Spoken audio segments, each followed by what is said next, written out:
We're back. Gentleman Jim the Tailor here. Victoria Baylor, Dressmaker. Phew, we are back. Whew, we are back there. After an adventurous 2 weeks. It has been. It really has been. We've gone through the storm. We have. And you found yourself at the Tailor and the Dressmaker show, a weekly show centered around sharing our insights on sewing, tailoring, and such. So thank you for coming. Yeah. It has been a big, crazy 2 weeks, right? Yeah. What's been going on with you? But we weathered it. You know, I'm still without power. Literally. But it's okay. It's okay. You learn to survive in whatever the circumstances could have been worse. That's right. We've had a lot of devastation around the world and around America, and we're thankful that God has watched over us and keeps us in tune so we can stay in tune with you guys. That's right. And if most of you, I imagine most of you already know, or I'm not sure if sometimes our international people might know, we got hit by Hurricane Matthew, which is a huge hurricane that hit the southeast coast of the U.S. Most of you already saw about that. And it did touch down on us. I've been in Savannah for 19 years, and we've only had one evacuation. We've had a lot of, we have hurricane season every year. We go through the motions. But this was the first time in a long time where one really did touch down here. Right. And so, when they ask you to evacuate, you should. Depends on where you're really situated there. Yeah, I was non-mandatory evacuation, so I lived on the outskirts, so we kept waiting for them to tell us to evacuate. They never did, so we figured we were good. We hunkered down, put everything in the garage, picked up everything, and it wasn't horrible. We didn't lose lights, power. We were pretty blessed. A lot of people, unfortunately, can't say that. No, like I say, no flooding, but no power either. No power, but... Have you taken a cold shower lately? It's been a long time, Mr. Jim. I hear it's good for the skin. It is. Yeah. It is. But hopefully they'll get his power. We have like 1,000 trucks around trying to establish that. So love to the power line house. Oh, what'd you say? All the street lights are on. That is so crazy. The supermarket, all the stores. Around you, but not your area. But not us. Gosh, it's weird like that. So everybody send prayers. Mr. Jim will get some power before the weekend hits. So anyway, that's where we've been. Prior to last week's just craziness with Hurricane Matthew, before that we had kind of a technical glitch. I got our video stuck on my cell phone and couldn't retrieve it. So we did not mean to go 2 weeks without talking to y'all. We missed you like crazy. But thank you for all the well wishes and those of you who wrote us and were like, where you at? So and that person we feel the love. Wait a minute, that person who put that comment said that she missed it so long that she sold her sewing machine. Oh yeah, someone's gonna sell their sewing machine. Said, LOL. Don't sell your sewing machine. We're back.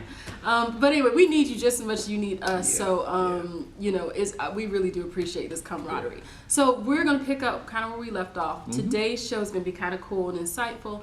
We're going to talk about the multi-purpose uses of organza and tulle, right? Yeah. Okay, so most people already know that. We pretty much know about them. They're kind of fancy fabrics. Women get the dresses with the multiple, flowy. Yes, multiple layers of tulle that sew. And tell them what's the difference between the organza and the tulle. Well, essentially they're both polyester type fabrics. It's just the weave. So tulle has like a bit of a netting to it, and it does have a little bit of a stretch, like sideways because it is interlocked by netting. And then organza is just a crisper, put together kind of fabric. Tighter weave, of course. And it has a little bit of fluff and kind of can, puff up and tough up really nice. If you recall in 2014, I made a wedding gown using about 45 yards of this. It was raw, and it really created nice so bellows. Yeah. So really nice fabric. So we're familiar with how they're used technically in the special occasion arena and even outside of that. Little girls do tutus and tulle. But most people don't know that, these two fabrics can be used to add structural support to other fabrics. So they're very helpful like that. So we're going to talk about that. Okay, so we have an example actually in studio, Mr. Jim McClain, right? They have this beautiful, man, I really do love this. Beautiful, almost wow, that's pretty. See, you got both ends on there. Yeah, watercolor print, little sleeveless dress here. Very nice summer dress. But you can see it has let's see, we're going to lift the skirt up. It has an organza overlay. So you see how light, airy, and crisp that is? I love when they hem it, the way it rolls, and it kind of creates a lot of fluff to it, but at the same time, a little bit of swing. So this is organza at work. You've seen it. It's oftentimes a really great overlay fabric, and it's actually overlaid on top of another kind of, oh wow, a sheer. The sheer. Oh, nice, like almost feels chiffon-like. And then there's lining underneath. So you can imagine the illusion that's created when you have multiple layers of something thin and crisp like that. And if you look at the top, this is like an organza up here, but a real tight weave. Mm-hmm. Like, this is what the top is done in. Yeah, and there's nice little mesh here, and you can see it's kind of like double layered. And so what we want to, as far as structural support goes, so for instance, say even if you were working with this mesh and you felt uncomfortable with it, you could use something like an organza behind it. Now, mind you can kind of see through it, but if you didn't mind the slight shadow. The shadow or a little bit more translucence added to it. It adds strength. You can do that to add strength. So that's really great when it comes to structural support. Another example is I used rhinestone encrusted fabric for a client's garment recently. And the fabric itself, let's see, it stretched this way. What is this? Lengthwise. Which is not good because the top layer, which is the rhinestones, the weight. That's right. The weight made it stretch, but the top layer had to lay flush with the bottom layer, which was satin. So had that top layer stretched out, it would no longer be even with the bottom layer. So I had to pretty much stabilize that top layer so it would stay even with the bottom layer of satin. What did you do? Well, what I did was I took tulle. At first I tried to use organza, but organza ended up clouding the fabric color a little bit too much. Because the rhinestone fabric actually was a mesh with rhinestones attached, I used tulle, which is also similar to a mesh, a little shallower weave, and then I actually added that to the back of the fabric. And I did that very easily. I cut out 2 layers of the skirt and the rhinestone, and then I cut out the layer in the tulle, and then I used invisible thread, this great stuff here, to hand stitch the rhinestone fabric to the tulle fabric. Sewed them all the way through. Sewed them all the way through. Well, I did it strategically, particularly this rhinestone fabric. This might be too much information, but I'm getting to a point, so hang with me. This particular rhinestone fabric had a border print. So at the bottom of the fabric was really rhinestone dense. So it was really, really heavy. That's the part that needed the most support. So that was the part that I particularly sewed rows of invisible stitching to attach the rhinestone fabric to the tulle fabric and adhere to one. And then as I progressed upward, where there was sparse stones, not as many, then I just widened my rows. But essentially I attached them, let it hang overnight, it worked perfectly, like a charm. See, I didn't know that. Yeah. I'd had to wing it and figure it out. Well, it's fun. That's why we're bringing this to you there. Well, it's funny you say that. That is the point. I think that's what we had a conversation about before. Half the stuff we don't know either. So I had to play around with it. I was like, how you think about what is the problem? The problem is you might have a fabric, it needs to be stabilized. How do I stabilize it the best way possible but still retain the integrity of that fabric? That's when you start looking around. And that's why we're bringing to you today ideas such as tulle and organza, because these are great stabilizers for that situation. And as you can see, here is your organza. It's a selvage. Watch me pull it. Very, very As we were strong. saying, always test your fabric. Absolutely. Test it with a small area, because if the small area is going to do the same thing as the big area. Yes. If you see that you have a little stretch here in a small area, you're going to have the same thing in a big area. See? And you want to pull it both ways and see. You got to remember too, if you cut something on a bias, you're going to get more stretch. Yes. So you have to be careful about that. When they say this is the grain line, put it on the grain line unless called for otherwise. Absolutely. And sometimes they call for you putting it on the bias. But you have to always remember, you put it on the bias, you're going to get more stretch. Now, if you put it on the bias, if something is cut on the bias, and you don't want it to stretch, that's the time to put a stabilizer under it. Yep. So you can control the stretch factor. Control the stretch factor that way there, see, so. And you want to make sure whatever you use is similar to that of what you're trying to control. Right. Because you don't want 2 fabrics competing against each other. And then there's a limit to everything. So those rhinestones I use, I made sure the tulle could withstand that weight. But if it was way too heavy, I might have needed 2 layers of this, or I might have needed to upgrade to something else. As Mr. Jim says, you always test things. Again, invisible thread is great to use. I don't know how well it works inside the machine. I tried it one time. It's kind of weird. You got to use something else, I think, in the bobbin. But anyway, you can Google that online to find out. But it's really great for hand sewing. Not as bad as I thought. I did hours of this, by the way. Okay. Took hours to sew this, so You by can hand. buy silk threads for a lot of things to That's sew right. with. And it's a finer one. They'll sew in your sewing machine. Absolutely right. It's a finer thread, and it does work a lot better with some of these. Since we're talking about sewing tulle organza, they're pretty easy to sew. Tulle especially is not too many problems with that. You kind of sew with a normal needle. This guy right here can drive you crazy if you do not know how to use this. For sure can. Thicker varieties are so much easier to handle than the thin ones. And might I mention, there's different types of organza. There's polyester, and then there's silk organza. Silk organza is moolah. I mean, that's a lot of money, much more expensive. I think it handles a lot better and it presses a lot better than polyester. So. But polyester is the cheaper one. You can use it. We actually use this in, we do ballet costumes as what we call, what do you call it? It's not inner lining. We call it something else. There's a terminology for it. We flatline. So basically, whatever you're making, I made circle skirts, and then I used this and cut this out, and then I sew this piece onto the actual skirt. It protects the garment, and it helps with the dancers, like with perspiration and stuff like that, and it maintains the strength of the garment or the fabric. So this gets adhered to each piece, and then those pieces get sewn together. So anyway, so this is really great, but I am a stickler about handling this. I will only handle organza with a rotary cutter. I refuse to sew it or to cut it any other way. And then when you sew it, you want to use a sharp needle and then a smaller stitch size. Right. Now our master tailor here, who loves scissors, he's a master tailor, as he should have his large scissor. He is an expert of cutting anything. Give them your tips for those people that like to use scissors and don't use a rotary for organza. Because organza, as I didn't mention before, it is a slippery little character. Sometimes it can move and shift. So you definitely want to stabilize it very well before you even attempt to cut it. Yeah. What are your tips? The rotary, for you guys that use it, is a faster way. It's faster because you're going to technically put it on the fabric. Let me see your board. And then we have. You'll need a cutting board, otherwise you'll cut through something. Cut through everything. See? and it's easier because it just cuts it all in one shot. That's right.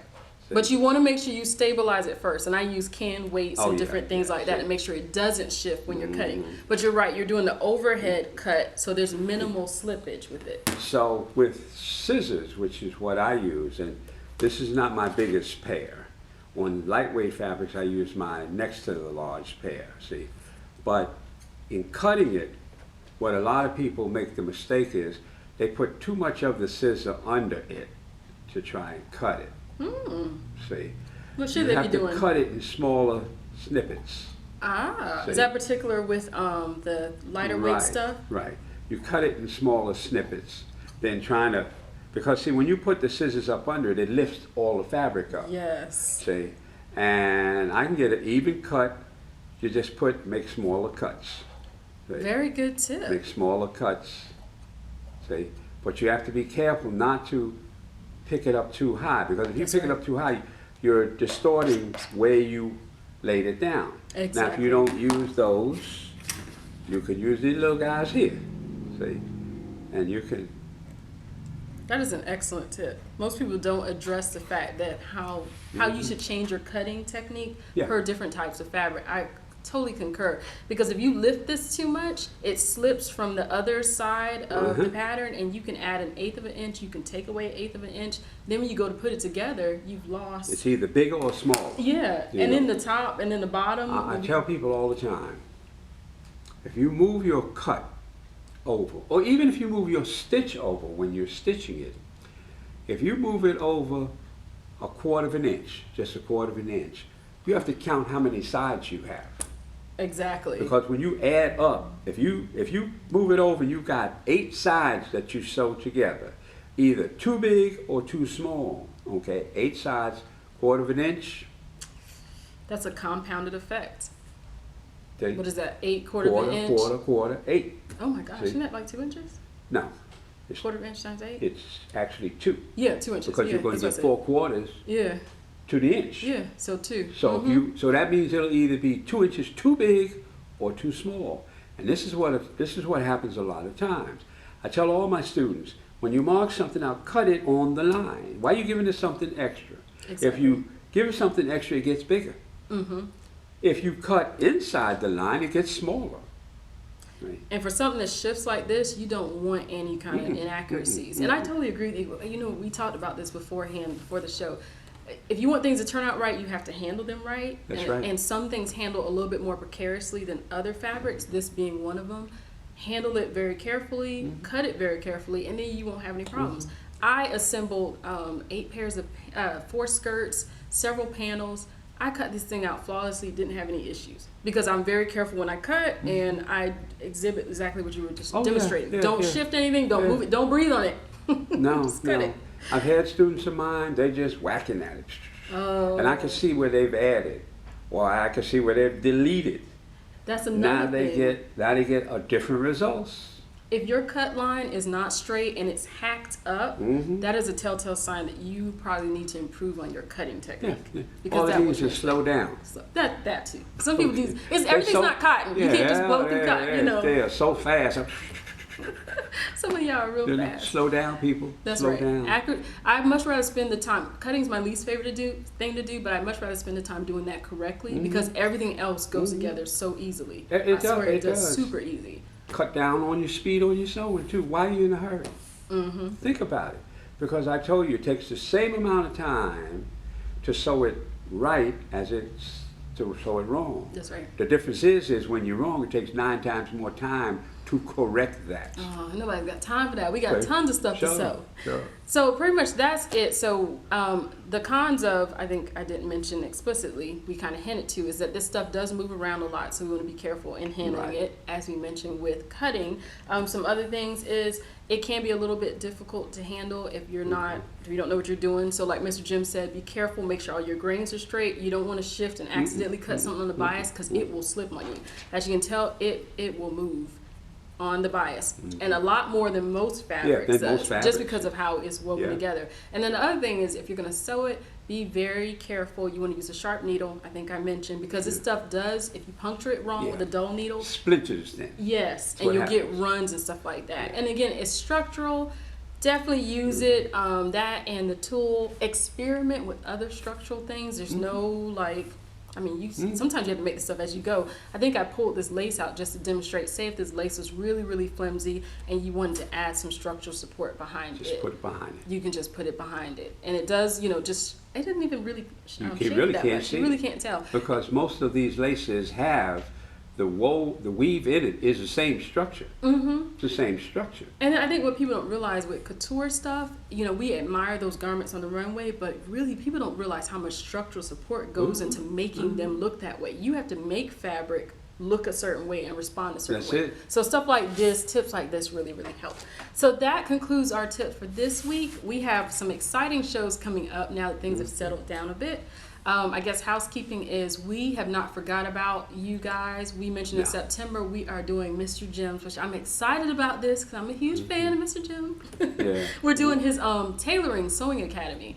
So remember, this is beginner, intermediate, advanced. It's going to be full blown on courses to help you wherever you are and to help you achieve that mastery. So that's really, really great. I think a lot of dressmakers are missing the tailoring component that can really up your sewing tremendously. That's really helped my sewing as a dressmaker. I love tailoring. The second thing is we are probably going to touch on fitting courses for November, right? We're going to do some fitting stuff. We're going to go over fitting again. How to do various types of fitting. More of advanced fitting. See, a lot of times, shoulders, necks, a lot of times we touch on things because we trying to put it in a certain time frame. But we're going to take the time now and give everything in length. My course that we're getting ready to shoot any day now is going to be exactly what I teach in my studio. This is what I teach my students when they come to me. And it's going to be step by step by step. It'll be framed in the different categories that you need. A lot of times, see, I get a lot of people that come to me, they've been sewing for it. I make them take the whole thing when I look and see what they've done. He does. See? Because there's a reason why your garments don't look like mine or one of my students. And I'm very proud of the students that I have in the universe. Trust me, they're doing extremely well. Extremely well. I almost want to call them up and ask for a few ducats. I But know, right? Some of them are I'm really, okay there. they're really blowing up. But this course will give you exactly what I teach in-house. Why? Because I get a lot of calls, a lot of emails, a lot of reference from people. They can't get to me. I'm in Savannah, Georgia. They're out on the West Coast. Now, I've had them come from distances. Oh, they've come and they've learned. But they're the ones that went through the expense of coming to me.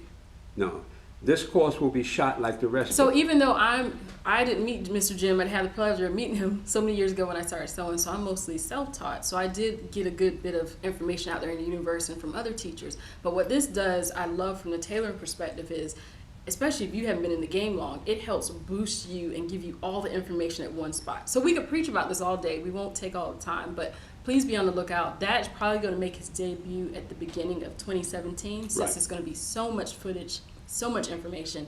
And then, of course, lastly, tours. We haven't forgot about them. We're going to start thinking about our calendars. Next year, we'd like to go around and start visiting with you guys, which would be great. the troubleshooting tours. Oh, that's right. Well, there's a name for this one. That's We- right. I changed it because to teach you how to make a pair of pants is one thing, but to teach you how to correct what went wrong when you were making them is another thing. It's a better learning process. To teach you how to Exactly. do this, because the process of making anything is relatively easy. And the It's information's already out problem- there. Yeah, the Exactly. problems that you run into and why. That's right. Why am I? Because if you're in that same problem, I got news for you, so is a lot of other people. So this tool will give you all the tidbits on why things go wrong. And guess what? That cutting factor that we talked about is one of them. And you know, it's the little, it really becoming a skilled sewer, it really is the little things. I think about that all the time. It's how well your hands work. I mean, you could do a workshop on just handling fabric. Yeah. Your Yeah. hands should start taking a mind of their own when they're, last night I was sewing to like 2 a.m. and it's just amazing. Your hands know what to do. They know how to guide the Sure they fabric. do. But you learn how to get Oh, yeah, skilled like yeah, that. yeah. So I love the name of it. Troubleshooting Tour 2017. 2017. We're going to hopefully be in your neighborhood. But anyway, that's it with that. We are alive. We're alive, alert, and enthusiastic. There you go. That's the best way to say it. Super enthusiastic. Lots of great stuff coming. Thanks again for always tuning in. With that being said, of course, God bless you guys. You have a wonderful, blessed week. Go use your gifts. Someone needs you, so make sure you share that with the world. I'm Victoria Baylor, Dressmaker, signing off. Gentleman Jim, Master Tailor, signing off. All right. See you guys next week. All right. Bye.